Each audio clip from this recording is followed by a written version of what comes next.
दोस्तों आज बात करेंगे तेलुगु भाषा की latest movie Daksha the deadly conspiracy.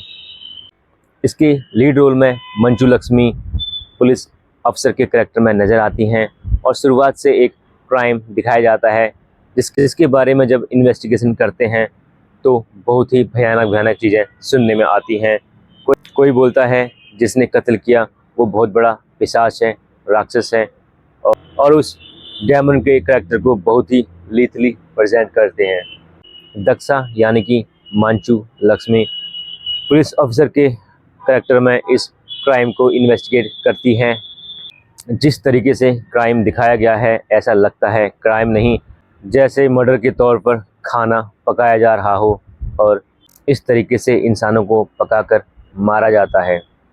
Daksha के ऊपर प्रेस का भी बहुत ज़्यादा प्रेशर होता है और वह जल्द से जल्द इस केस को सॉल्व करना चाहती है और साथ ही साथ एक रिपोर्टर क्राइम सीन में पहुंचकर दक्षा की परेशानियों को और ज़्यादा बढ़ा देता है।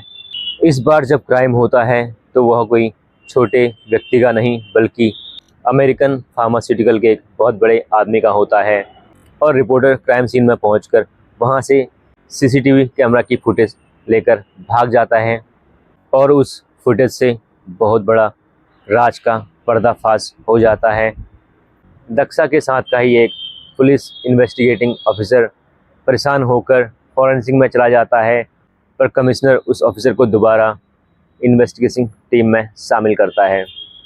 रिपोर्टर जब फुटेज से हुए क्राइम का खुलासा करता है तो दक्षा का सच सामने आता है और वही उस फुटेज में क्राइम करते हुए नज़र आती है।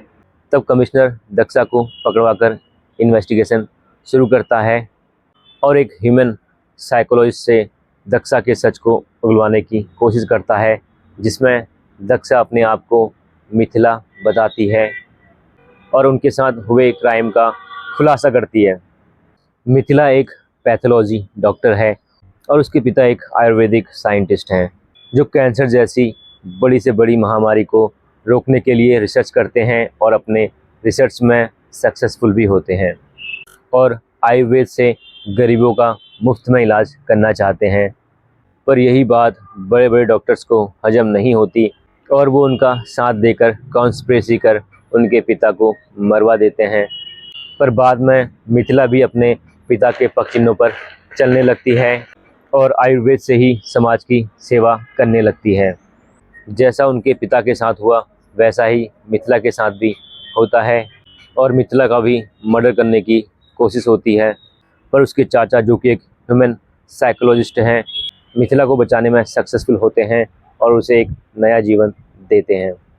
इस दौरान मिथिला पर बहुत सारे अटैक किए जाते हैं पर वह इनसे बच निकलने में सफल होती है और आखिरकार अंत में गुनहगारों तक पहुंच जाती है और उनको भी बहुत ही बेरहमी से मारती है और साथ ही साथ उनके चाचा का रूप भी सामने आता है। पुलिस कमिश्नर दोनों को रंगे हाथ पकड़ तो लेता है पर उन्हें एक मौका देकर छोड़ देता है क्योंकि वो कुछ गलत नहीं बल्कि समाज के लिए अच्छा ही कर रहे होते हैं। दोस्तों मूवी की स्टोरी लाइन काफ़ी अच्छी और दमदार है और साथ ही साथ ऑडियंस पर एक ग्रिप भी बनाती है, पर सैड कि बॉक्स ऑफिस पर अच्छा काम करने पर नाकामयाब रहती है और बॉक्स ऑफिस पर मूवी फ्लॉप रही।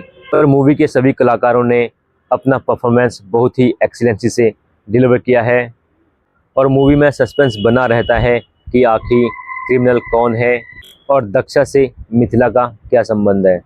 पर एंड का यह सस्पेंस मैं ओपन करके आपका एंटरटेनमेंट किरकिरा नहीं करूंगा, तो इसके लिए एक बार ज़रूर देख लें movie Daksha the deadly conspiracy.